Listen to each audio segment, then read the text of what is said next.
No dia 5 de abril de 2018, o então juiz Sérgio Moro decretou a prisão de Lula no caso do triplex do Guarujá. E automaticamente ele se tornou o ídolo da extrema-direita e dos antipetistas. Mas a carreira do Moro começou bem antes. Juiz federal pelo Paraná desde 1996, Sérgio Moro ganhou destaque nacional em 2014, quando ele começou a conduzir os processos da Operação Lava Jato. Com um discurso anticorrupção e também com a prisão de Lula, Moro ganhou a atenção de diversos segmentos da sociedade. Um desses admiradores era Jair Bolsonaro, mas isso até que já era de se esperar, já que o Moro jogou o principal adversário dele para dentro da prisão e facilitou a corrida eleitoral para o Bolsonaro. Ao vencer as eleições presidenciais de 2018, Bolsonaro convidou o Moro para assumir o Ministério da Justiça. Nada mais justo. Mas o romance entre os dois ídolos da direita não durou muito. O Moro deixou a pasta 2 anos depois, em maus termos com o presidente capitão.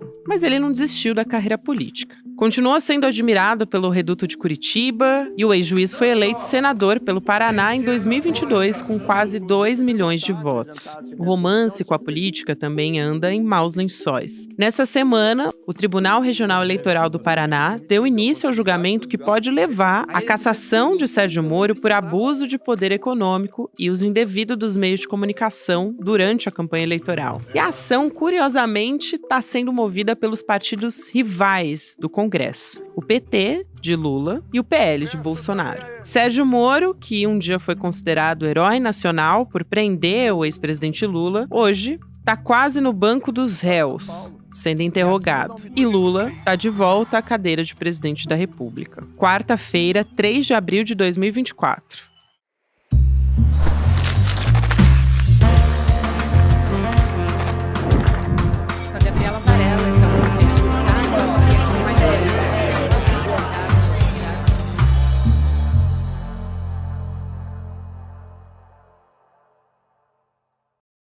Olá, seja muito bem-vindo, seja muito bem-vinda. Eu sou a Gabriela Varela, esse é o Videocast em Detalhes. E aqui você já conhece, sempre com um convidado, uma convidada.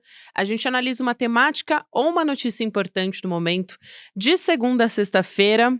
Hoje a gente vai voltar a conversar sobre o julgamento de 2 ações no Tribunal Regional Eleitoral do Paraná contra o juiz, ex-juiz, melhor dizendo, Sérgio Moro, senador, inclusive por pedidos de cassação do senador Sérgio Moro, né? Continua nessa quarta-feira o julgamento e eu vou conversar com o Valber Agra, que é um conhecido de vocês aqui no CL. Ele é advogado, professor, procurador do estado de Pernambuco. Valber, é um prazer conversar contigo mais uma vez no Em Detalhes, um prazer te receber aqui. Prazer é todo meu, Gabi, e cada vez que a vejo, você com um programa com maior audiência, para mim é um prazer e uma honra ter estado aqui anteriormente. Você estava desde os primórdios, Valber, e para mim é uma alegria também te receber aqui. Vamos começar então explicando essa história? Acho que tem muitos detalhes aí para a gente trazer. Eu vou começar por um dos argumentos da defesa de Moro que está causando uma certa confusão, vamos dizer assim, porque a defesa do senador alega que não há regras definidas de prestação de contas de pré-campanha e que vários gastos também que foram contabilizados não têm relação com a campanha de Moro para senador. Bom, vamos lá. Não é bem assim, mas tem o relator, inclusive, e aí você vai poder falar bem sobre isso também, Valber, o Luciano Carrasco Falavinha Souza, ele seguiu essa mesma linha e, inclusive, ele votou pela absolvição. Eu te pergunto se faz sentido isso, e eu também queria aproveitar e trazer aqui a fala do advogado do PT, o Luiz Eduardo Pessinin, que é um dos partidos que entrou com a ação. A outra, né, seria do PL, inclusive é muito interessante, a gente já falou várias vezes sobre isso, que são 2 partidos que são completamente opostos, mas que estão nessa ação contra Sérgio Moro. Ele diz o seguinte: se nós dissermos que vale tudo na pré-campanha, eu posso pegar esse dinheiro de onde quer que seja, eu posso pegar dinheiro de empresa, por exemplo. Ele está aqui dando o parecer dele. Isso sem contar, né, e aí a gente vai poder falar sobre isso, Valber, sobre o uso indevido de meios de comunicação e vantagem indevida em relação aos demais candidatos, que é isso que está motivando todo esse julgamento no TRE. Então vamos lá. Gastos em pré-campanha, Valber, faz sentido dizer que não tem regra definida para prestação de conta? Não, não é bem assim, Gabi. Mas, obviamente, é um terreno lacunoso. A resolução 23732 de 2024, ou seja, resolução desse ano, mas que vem no caldão das resoluções anteriores, ela, de forma direta, ela diz que os gastos podem ser, desde que sejam moderados, proporcionais e transparentes. Então, todo gasto de partido político, ele tem que ser contabilizado. Todo gasto. E o gasto do FEFEC também contabilizado, e obrigatoriamente, o que é o FEFEC? Fundo Especial de Financiamento de Campanha.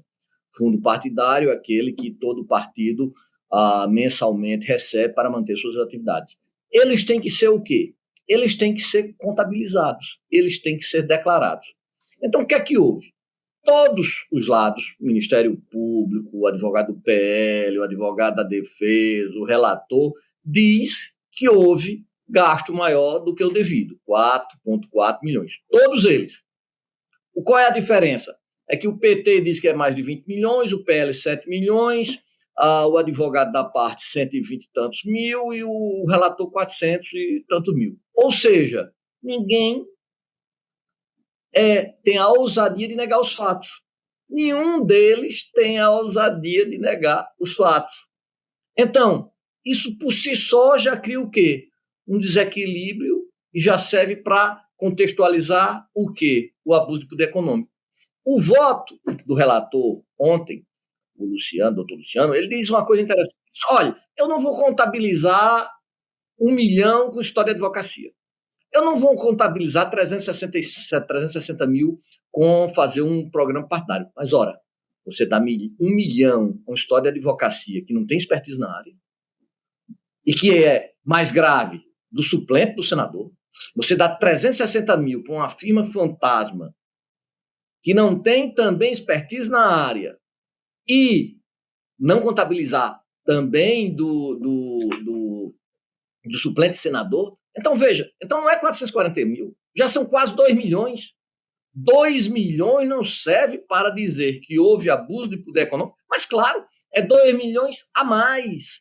A única coisa que o relator disse, bem esclarecido, são determinados gastos que foram gastos nos outros estados. Então, se foram gastos nos outros estados, por exemplo, gasto no Ceará, então, obviamente, não contabiliza isso daí, seria um erro claro e crasso contabilizar. Mas, nessa emborcadura, você dizer que houve abuso de poder econômico, aí é muito claro. O problema é que, na teoria, fica se brigando para dizer a tipificação. Porque uma coisa é dizer, caixa 2, outra coisa é abuso de poder econômico, e outra coisa, Gabi, é abuso de poder político. Sem dúvida, eu quero aproveitar para lembrar de uma frase, uma fala do então juiz Sérgio Moro, né, numa palestra para a Universidade de Harvard, em abril de 2017, que ele diz o seguinte, abre aspas aqui para Sérgio Moro. Caixa 2 nas eleições é trapaça, é um crime contra a democracia e me causa espécie quando alguns sugerem fazer uma distinção entre a corrupção para fins de enriquecimento ilícito e a corrupção para fins de financiamento ilícito de campanha eleitoral.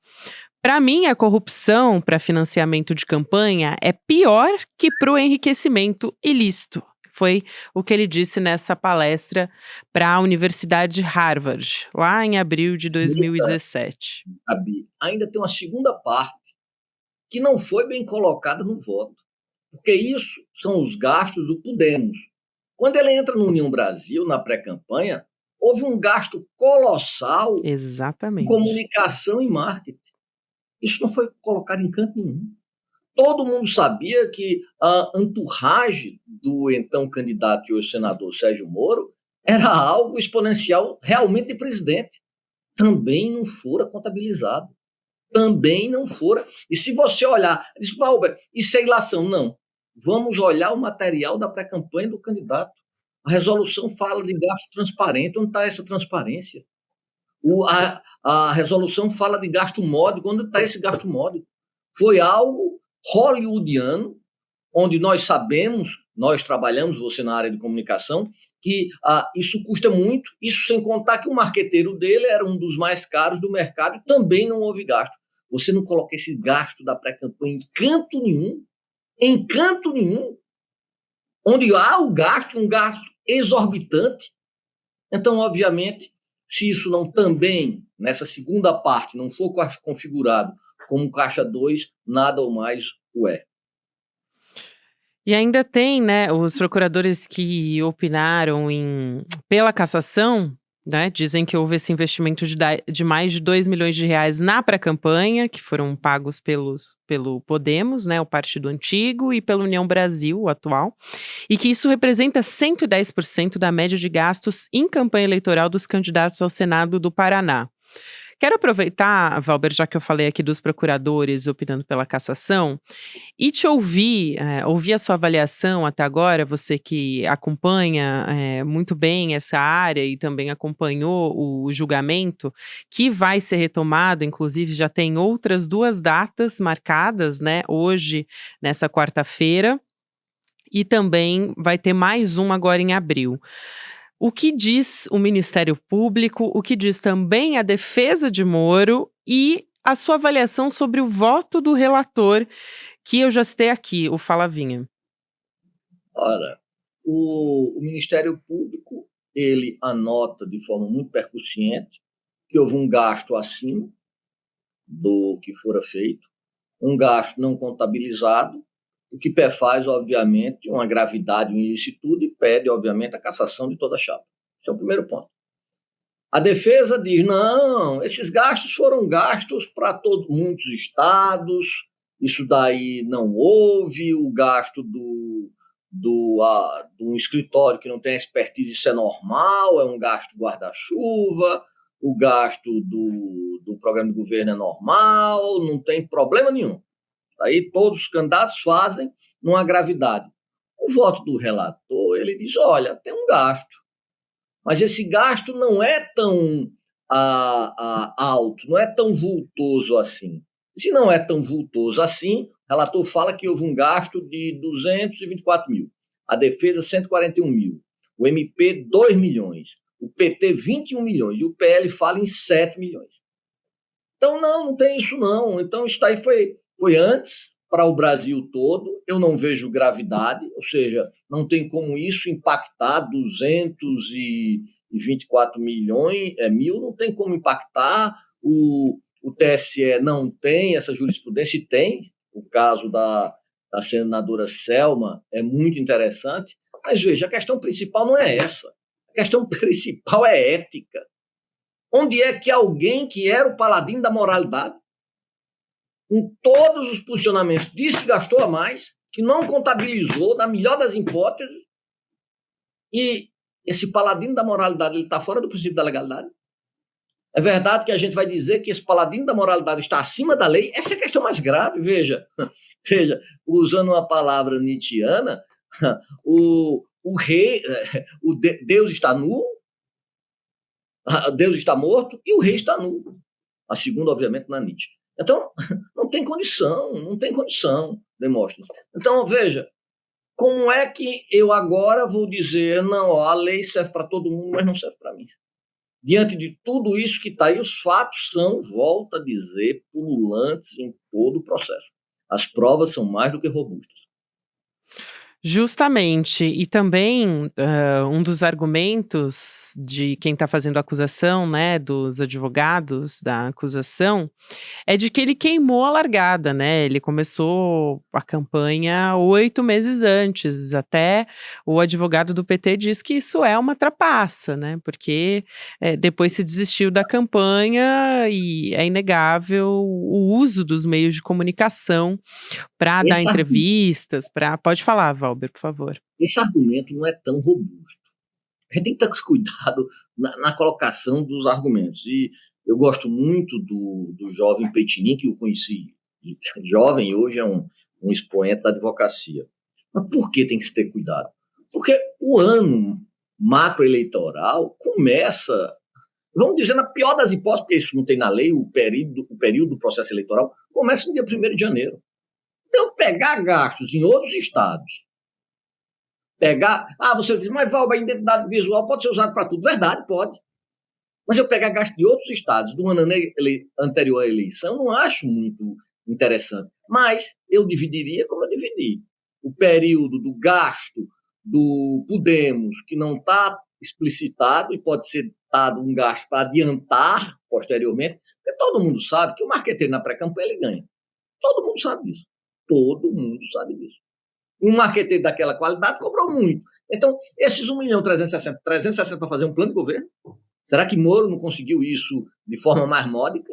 E a segunda parte, quando ele já estava no União Brasil, toda esse manancial que ele não tinha. Porque, na verdade, o que é que houve? Você acha que Moro, com o caráter egóico que ele tem, ele ia pensar que ele ia ser imputado por questões que eles achavam que são menores e não são, de Caixa 2? Agora, interessante, veja quantas pessoas ele mandou para a cadeia com essa acusação de Caixa 2.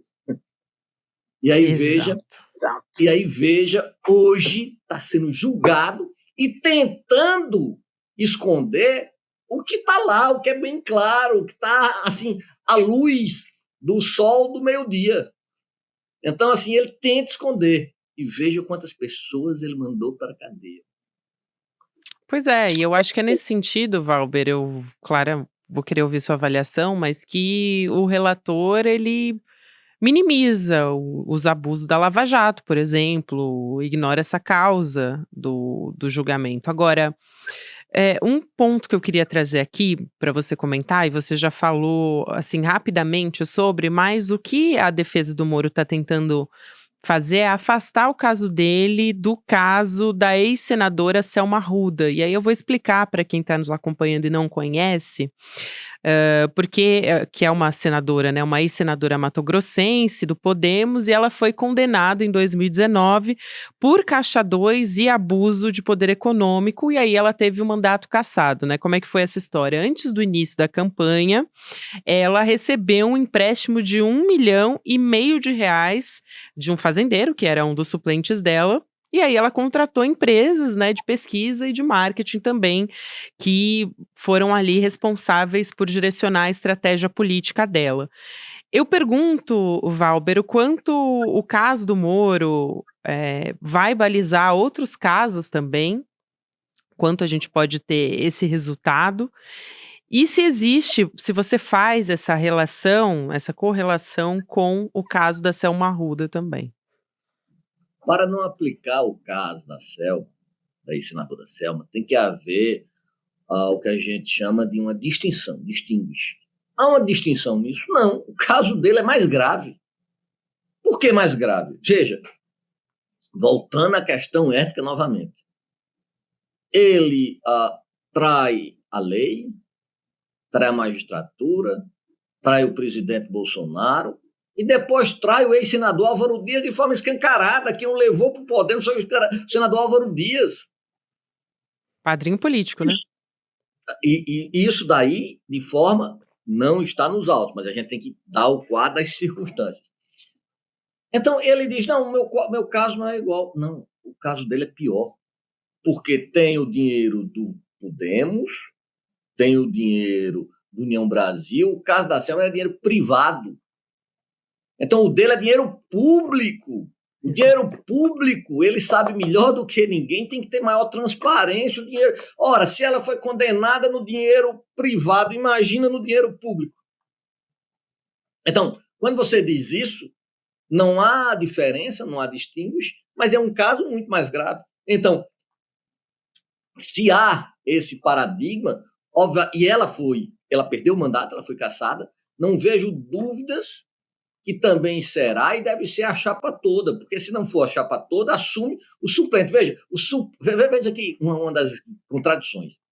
O suplente que pagou, o suplente que, aliás, pagou não, que recebeu R$ 1.360.000 de dinheiro público, onde uma empresa não tinha nem os documentos fiscais exigíveis. Veja que fato pesaroso. Muito bem. Valber, eu quero também trazer um outro ponto aqui, É uma outra história, tá, mas eu quero aproveitar esse outro possível processo criminal contra Moro, que depende do Conselho Nacional de Justiça, mas a gente teve notícia essa semana, né, de que houve investigação nas instâncias da operação, das instâncias que coordenavam a Operação Lava Jato, melhor dizendo, e aí o coordenador Nacional de Justiça finalizou essa investigação e encaminhou esse caso para votação no CNJ. Então agora o que que a gente tem, né? Se esse processo criminal ele for instaurado, então o caso vai ser julgado pelo Supremo Tribunal Federal. E aí, esse caso, eu quero te perguntar, Valber, qual é o peso disso? Se poderia resultar na inelegibilidade de Moro? Quanto que esse caso influencia ou não influencia na avaliação do Tribunal Regional Eleitoral sobre a cassação? Enfim, essa correição no TRF4 pode levar o Moro a responder criminalmente pela primeira vez? Não só o Moro, né, mas Deltan Dallagnol também, por exemplo. Eu venho, eu venho me pautando muito e aí o pessoal ligado ao PT bate em mim, o pessoal ligado a Bolsonaro bate em mim, porque assim, a gente tem que ter um parâmetro bem claro, que é o parâmetro da legalidade, o parâmetro constitucional. Então, primeiro a gente tem um problema de competência. Os casos foram feitos quando Moro era juiz. Então, o Supremo tem competência para julgar esse caso? Eu acho que não. Então, esse é o primeiro ponto. O Supremo, tendo hoje, vigente, porque está para ser julgado a expansão da competência do STF. Não tendo essa expansão de competência, Moro vai ser julgado pelo Supremo? Não. Ele pode se tornar inelegível? Pode, se for uma pena acima de 2 anos. Sendo pena de menor potencial ofensivo. Mas essa inelegibilidade dele vai fazer com que ele perca o mandato de senador? Não. Não. Vai declarar a inelegibilidade dele, depois do cumprimento da pena por 8 anos, ele termina o mandato dele e não vai ser cassado. Mas veja só, Moro ainda detém uma legitimidade no judiciário, infelizmente, que o acham como um juiz Hércules do Working, em torno de 70%. Será que Moro vai ser condenado no judiciário? No judiciário do Paraná? Então, assim, eu não tenho essa... isso vai impactar na questão da votação dele. Não acho. Porque num caso desse complexo, os juízes são imparciais, já têm seus votos prontos. Vão só amainar para evitar contradições. Que você diga, olha, 200 mil é pouco, mas olha, eu excluo 1 milhão, eu excluo 360. Você exclui por quê? Me conta. Qual é o fator objetivo de tu fazer essa exclusão? Você é o senhor do tempo e espaço para dizer o que deve ser relevado e o que não deve ser relevado? Você acha que um juiz pode excluir um fato jurídico relevante desse jeito? Claro que não. Então, as pessoas mais cuidadosas vão evitar esses lapsos, esses abismos, para não cometer essas besteiras, esses pecadilhos, que não são pecadilhos tão simples. E é curioso, né, Valber, só pra gente fechar, porque ainda tá começando a se desenrolar essa história. Então, por exemplo, eh, isso pode acontecer, toda essa história, nesse julgamento, em um momento, eventualmente, que Moro seja um senador cassado, né, sem foro privilegiado. Esse processo no Conselho Nacional de Justiça, ele é administrativo, então ele não vai correr na Justiça Penal, mas dependendo do resultado do Ministério Público, ele pode abrir uma investigação se achar indícios de que houve cometimento de crime. Então, toda essa investigação pode ainda levar a um processo criminal ou não, né? É isso que eu acho que é uma questão também que talvez preocupe agora Sérgio Moro e, para além de tudo isso, claro, existe o desgaste político também, que sem dúvida já está posto, né?